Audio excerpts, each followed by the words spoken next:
Olá pessoal, então hoje falaremos das sociedades em comum. Veremos aqui diversas características das sociedades em comum. E primeiro, só para fazer uma introdução, o que é uma sociedade em comum? Eu vou fazer aqui um desenho para mostrar para vocês, um esqueminha mais ou menos para a gente ter uma ideia visual da questão. Então, vamos dizer que aqui tem um sócio, aqui tem outro, e esses sócios decidem se unir em torno de uma atividade, que pode ser empresária e pode não ser. Com a união de recursos desses sócios, vai ser formado um patrimônio especial. Esses sócios, eles podem fazer um contrato de sociedade ou podem também não fazer esse contrato de sociedade. Se esses sócios levarem a registro este contrato, ela deixará de ser uma sociedade em comum. Se esses sócios não levarem a registro o contrato, ela permanecerá sendo uma sociedade em comum. E se os sócios não tiverem nenhum contrato, ela também será uma sociedade em comum. O registro aqui, ele pode ser tanto um registro, a não obtenção do registro, como um vício no registro. Então tudo isso vai dar origem à chamada sociedade em comum. E agora vejamos quais são as características principais dessa modalidade de sociedade. Bom, primeiramente, a regulação dessa sociedade está refletida nos artigos 986 e 990 do Código Civil. São poucos artigos, pessoal, mas vocês vão ver que eles são bastante fecundos e tem muitas questões para nós avaliarmos aí em relação a esses dispositivos normativos. Parece ser simples, mas não é, acreditem em mim. E quais são as características, então, dessa sociedade? Primeiro, ela não possui personalidade jurídica. Vimos aqui que para ser uma sociedade se constitui mediante contrato escrito. Até aí tudo bem. Mas quando o contrato escrito não for registrado, levado a registro, ela não vai adquirir a personalidade jurídica. Ok? Então, a própria disposição lá do 986 vai dizer que enquanto não inscritos os atos constitutivos, reger-se-á a sociedade, exceto as purações, pelo disposto neste capítulo. Essa sociedade substituiu as antigas sociedades de fato e a sociedade irregular. A sociedade de fato era aquela sem prova escrita, ou seja, sem um contrato social, né? Os sócios não teriam feito nenhum arranjo por escrito, e a sociedade irregular seria aquela com o arranjo por escrito, com a prova por escrito, com o contrato social, mas com o vício de registro. Então, por alguma irregularidade naquele contrato, o próprio contrato seria desconstituído pelo registro. E daí aqueles sócios que permanecessem atuando conjuntamente estariam exercendo uma atividade irregular e, portanto, seria uma sociedade em comum. Por conseguinte, as hipóteses de funcionamento da sociedade em comum basicamente são três. É aquela sociedade que é constituída e exerce sua atividade sem prova escrita, sem um contrato social, com prova escrita, mas sem o registro, ou até mesmo antes dele, e após o cancelamento do registro. Essas três são as principais modalidades e mesmo as únicas modalidades de funcionamento das sociedades em comum. E a prova da sociedade pode ser admitida em duas principais hipóteses. Vemos aqui no 987 que os sócios, nas relações entre si ou com terceiros, vamos ver que na sociedade em comum isso sempre é uma constante, nas relações internas e nas relações externas. Então sempre tem essa dualidade.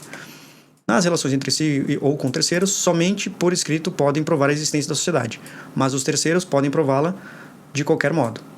Ou seja, nas relações internas, ou seja, entre os sócios, com ou sem prova escrita, vai vigorar entre eles as regras por eles admitidas. Claro que com a prova escrita, com o contrato social, vai ser muito mais fácil compreender quais regras são essas. Mas é admissível a prova testemunhal, como se pode ver aqui no 227, parágrafo único do Código Civil. Qualquer que seja o valor do negócio jurídico, a prova testemunhal é admissível como subsidiária ou complementar por prova escrito, da prova por escrito. Portanto, isso é uma possibilidade. Já nas relações externas, ou seja, com terceiros, os sócios somente podem provar a sociedade com o contrato. Já os terceiros podem provar a sociedade de qualquer modo. Claro que aí eles vão ter que provar também os elementos do contrato, que os sócios fizeram contribuições recíprocas, que houve o exercício da atividade empresária, ou uma atividade não empresária, vamos colocar aqui, porque que pode ser simples também, nós vamos ver isso mais adiante, e que havia partilha dos resultados entre eles. Eventualmente, a dinamização desse ônus da prova pode ser invertida se houver indícios necessários e conforme lá a legislação processual. E no Código Comercial antigo, até é muito interessante que isso era referido, o 305 permitia a presunção de uma sociedade quando alguém exercesse atos próprios de sociedade, e tinha vários exemplos aqui: negociação promíscua em comum, aquisição, alienação, permutação, pagamento em comum, se um dos associados se confessa sócio e os outros não contradizem, se duas ou mais pessoas propõem um administrador ou um gerente em comum, a dissolução da associação como sociedade, e várias outras hipóteses aqui que serviam como indícios de formação da sociedade. Assim, a gente pode concluir que eventual contrato, existente ou não, ele será válido, né? Será existente, será válido, mas não será eficaz perante terceiros. E daí aqui estamos a tratar de uma ineficácia relativa.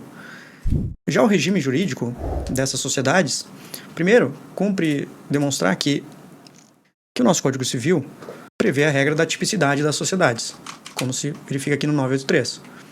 A sociedade empresária deve constituir-se segundo um dos tipos regulados nos artigos 1039 e 1092.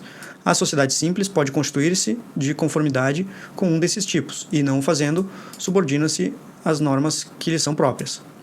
Então, a gente verifica que há uma vedação das chamadas sociedades inominadas. Os sócios não podem simplesmente inventar uma sociedade qualquer para exercer uma atividade econômica. É necessário que haja a escolha por um desses mecanismos. E não havendo a escolha, será aplicável o regime das sociedades em comum. Justamente porque o elemento principal e fundamental para a formação dos tipos societários é a responsabilidade societária. E, portanto, é admissível que, mesmo não havendo um tipo societário específico escolhido, como a gente vê nesse dispositivo, os sócios, ainda assim, submetam-se ao regime da sociedade em comum, aqui do 986. Então, esse tipo societário, em princípio, vai ser uma sociedade de pessoas, pode até ser uma sociedade de capital, vai ser muito rara essa hipótese, mas digamos que haja uma sociedade limitada, um contrato social de sociedade limitada com livre transferência de cotas que não foi levado ao registro. Isso seria uma sociedade em comum de capital. Do contrário, sempre será uma sociedade em comum de pessoas. E, via de regra, também será uma sociedade empresária. Até porque o 928 diz o seguinte: salvo exceções expressas, considera-se empresária a sociedade que tem por objeto o exercício de atividade própria de empresário sujeito a registro, e simples as demais. Ou seja, exercendo a atividade de empresário, como vimos em outras aulas, haverá a qualificação de uma sociedade empresária. Então, o tipo societário é sociedade de pessoas e sociedade empresária, salvo hipóteses específicas. E haverá características próprias. Se não houver prova escrita, aplicar-se-á o regime da sociedade simples. Essa aplicação é até mesmo subsidiária, como a gente vê no artigo 986, na parte final. Então, enquanto não escritos, aquele artigo base da sociedade em comum, observadas subsidiariamente no que com ele for compatíveis as normas da sociedade simples. Então, em não havendo nenhum regime eleito pelos sócios, aplicar-se-á o regime da sociedade simples. Havendo um contrato social, por exemplo, de limitada, mas não levado a registro, este regime que será aplicável entre os sócios, exceto quanto à responsabilidade perante terceiros, veremos logo adiante, e quanto à personalidade, porque, obviamente, essa sociedade não inscrita, não levada a registro, não será considerada uma sociedade personificada. O patrimônio que os sócios empregam no exercício dessa atividade formará um patrimônio especial. O que é um patrimônio especial? Está aqui, regrado no 988, os bens e dívidas sociais constituem o patrimônio especial do qual os sócios são titulares em comum. Então, os sócios aportam nesse negócio bens, que são ativos, e dívidas sociais, que são passivos. E esses bens e dívidas sociais serão aplicados no empreendimento. Haverá um núcleo patrimonial em separado, que basicamente, como vimos no 988, os sócios serão titulares em comum. Essa comunhão será uma comunhão de empresa, que é tanto uma comunhão de interesses, quanto uma comunhão de atividade e bens, quanto uma unitariedade de ação externa. É, a toda vista, uma característica de um fenômeno grupal. Esse patrimônio formará um patrimônio em separado ou especial, mas não autônomo. Ele não será um patrimônio de um novo sujeito. e será destinado a um determinado fim que unifica esse patrimônio. Então, este fim sempre estará vinculado à atividade da sociedade e tanto é assim que os administradores não poderiam empregar esse patrimônio especial em atividades estranhas ao objeto da sociedade. A administração, nós vamos ter uma dupla bifurcação, primeiro em relações internas e depois em relações externas, e se com prova escrita ou sem prova escrita. Então, em relações internas, sem prova escrita, aplica-se a administração disjuntiva, lá do 1013 da lei do Código Civil, justamente porque sabemos que sem prova escrita aplica-se o regime subsidiariamente o regime da sociedade simples. E aqui, buscando então a regra da sociedade simples, vemos a regra base da administração disjuntiva. Nada dispondo do contrato social, a administração da sociedade compete separadamente a cada um dos sócios. A administração da sociedade competirá separadamente a cada um dos sócios, mas pode haver oposição.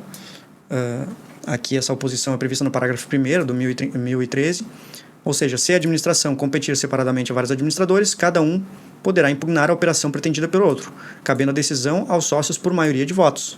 Havendo oposição, delibera por maioria, e se o administrador descumprir o que a maioria estabeleceu, vai responder por perdas e danos perante a sociedade, como se observa do parágrafo 2º do mesmo dispositivo.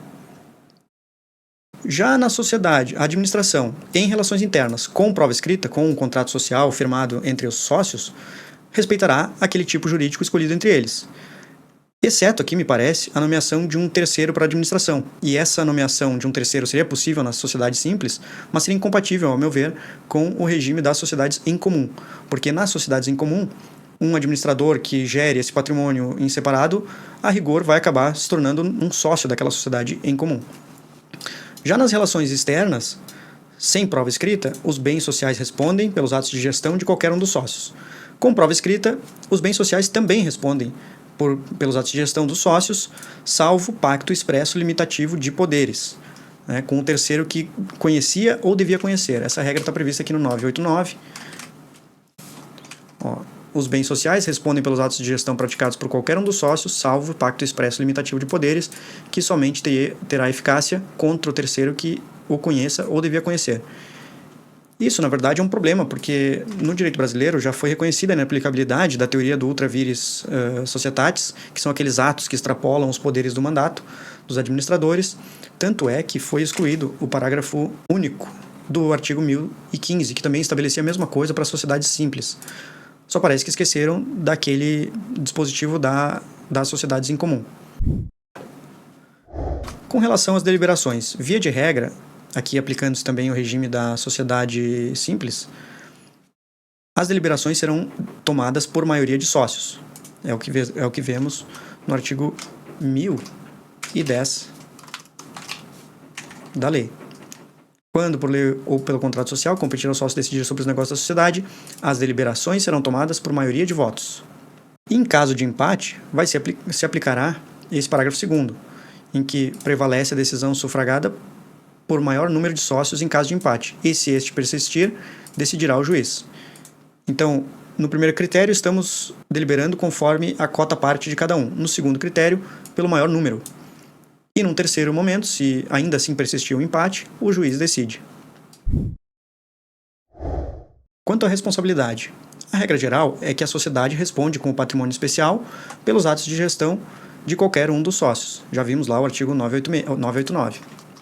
Porém, a responsabilidade dos sócios, conforme se verifica no artigo 990, será solidária e ilimitada pelas obrigações sociais, excluído o benefício da ordem por aquele que contratou pela sociedade, então o que estava à frente do negócio na ocasião. Portanto, essa responsabilidade será solidária e ilimitada, sendo direta para o sócio que esteve à frente do negócio e subsidiária por aquele que não contratou o negócio. Aqui a gente pega o artigo 795 do CPC, que estipula a regra base. Os bens particulares dos sócios não respondem pelas dívidas da sociedade, senão nos casos previstos em lei. Pois bem, quanto à acessibilidade das cotas, será aplicável a regra da sociedade simples também aqui, que diz que os sócios podem impedir o ingresso de terceiros na sociedade. Isso se dá tanto pelo artigo 1003, do Código Civil. A cessão total ou parcial de cota, sem a correspondente modificação no contrato social, com o consentimento dos demais sócios, não terá eficácia quanto a estes ou a sociedade. Quanto pelo 1057, que estipula a possibilidade de uma oposição de 1/4 do capital quando for ceder a cota para um terceiro. Os sócios da sociedade em comum poderão se retirar, conforme as regras da sociedade simples, que é o 1029, se for por prazo determinado, somente mediante justa causa. Se a sociedade não tiver prazo determinado, ou seja, se for uma sociedade de prazo indeterminado, será necessária uma notificação prévia, como diz lá o 1029. Essa notificação prévia deve ter antecedência mínima de 60 dias. Há algumas limitações também para o sócio da sociedade simples, e são elas: ele não pode requerer falência, recuperação judicial ou recuperação extrajudicial. A falência é com vistas a terceiro. Ele pode requerer autofalência, há uma regra expressa na lei de recuperação de empresas sobre isso, o artigo 105, inciso 4º. Poderia também, pela mesma análise, pedir insolvência se fosse uma sociedade simples. Um credor poderia requerer a falência dessa sociedade empresária ou a insolvência da sociedade simples. Ele não poderia autenticar livros na junta comercial. Se ele vier a falir, os administradores poderão responder por crime falimentar em razão da inadequação dos registros. Não haverá proteção do nome empresarial, ou seja, se no contrato social que não foi levado ao registro tinha lá um nome, esse nome não está protegido pelo sistema, como vimos quando abordamos o nome empresarial. Essa é uma proteção que se fornece na região onde atua o empresário e onde ele registrou o seu contrato. Não poderá participar de licitações, não terá um CNPJ, não poderá registrar marca, e fica uma questão se ele poderia pedir a dissolução parcial, porque lá no Código de Processo Civil é possível identificar, na regra do 599, que uma das exigências para a propor ação de dissolução parcial da sociedade seria que a petição inicial fosse instruída com o contrato social consolidado, ou seja, necessariamente instruída. Ou seja, dá a entender que somente nas sociedades em que houvesse um contrato, ou seja, com prova escrita, sociedade em comum com prova escrita, haveria a possibilidade de requerer dissolução parcial, enquanto no caso contrário, não. Me parece, porém, que há um patrimônio comum e há um direito a haveres. Então, seja com prova escrita ou não, apesar da redação ruim do Código de Processo Civil, deveria se admitir a propositura de dissolução parcial de sociedade em comum. Já as exceções à sociedade em comum são as SA em organização, vimos lá no caput do 986, e não abrange também a sociedade oculta, aquela sociedade que é elaborada nos bastidores, que geralmente um sócio oculto, um sócio de fato, coloca um laranja para gerir o negócio. Sobre isso eu tratei na minha tese de doutorado no livro chamado A Teoria do Órgão de Fato, que está aí disponível nas livrarias, na Amazon. Por quê, pessoal? Então, porque ou a gente teria uma sociedade em conta de participação, ou o objeto dessa sociedade seria ilícito. Eu não posso fazer uma sociedade para fraudar credores, né? Uma sociedade para superar impedimentos legais e colocar lá um laranja quando eu, na minha situação de funcionário público, vamos dizer assim, eu não poderia participar daquele negócio. Portanto, essas são as exceções da sociedade em comum. Vimos então a importância dessas normas da sociedade em comum. São normas que adequam-se à realidade e procuram expressar a realidade, reconhecer a realidade. Muitas vezes os empresários, as pessoas fazem as coisas sem o devido cuidado jurídico, e não é simplesmente por isso que o direito não vai dar atenção para aquelas situações. Nesse cenário, é importantíssima a consideração da sociedade em comum como um mecanismo para reconhecer esse realismo jurídico, esse realismo societário que busca se adequar à atividade econômica que temos em nosso país. Então por hoje era isso, pessoal, e ficamos aí para a próxima aula.